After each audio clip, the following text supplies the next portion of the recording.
Say that again. The whole history of America is the history of rich white men telling not rich white people that their enemies are black and brown. It starts in the colonies of what would become the United States.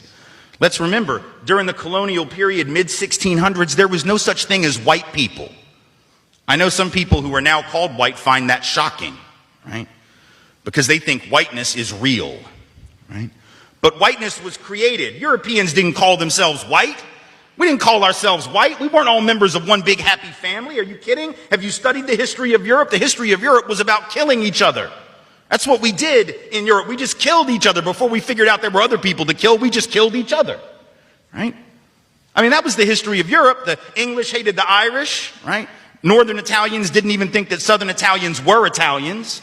The Germans hated everybody, and everybody hated their ass right back, right?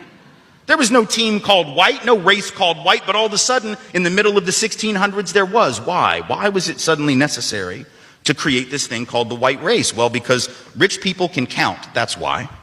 And so rich folks looked around, the ones that owned all the land, you know, in the colonies, the colonial elite looked around and they realized something, that they were heavily outnumbered by African enslaved folks, by European indentured servants who were just one level above a slave, or other Europeans who weren't technically indentured servants, but they were still peasants, didn't have any money, didn't have any land, and they could do the math. They added it up and they were like, damn, we got to figure out a way to split these folks apart from one another or they're going to rise up and take our stuff, right? Because after a while, these black folks who were enslaved Africans and these quote unquote white folks who were poor Europeans are going to figure out they're all getting played by these rich people, right? So ultimately the rich figure out they got to come up with some way to get somebody in that group on their team. The easiest thing is to get the poor Europeans, right? Because at least they look like you. They sort of share some of the customs and the culture. So they all of a sudden create this thing called whiteness and they say, now you're part of the club.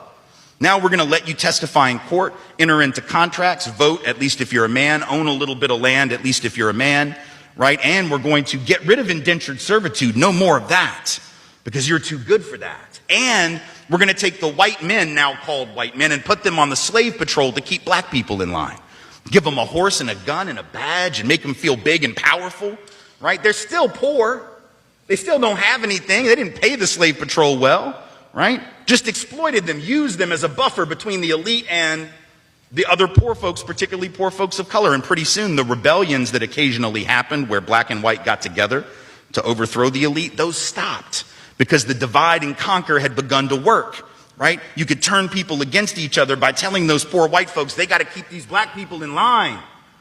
And so that divide and conquer gets initiated in the colonies. Rich white men telling not rich white people that their enemies are black and brown.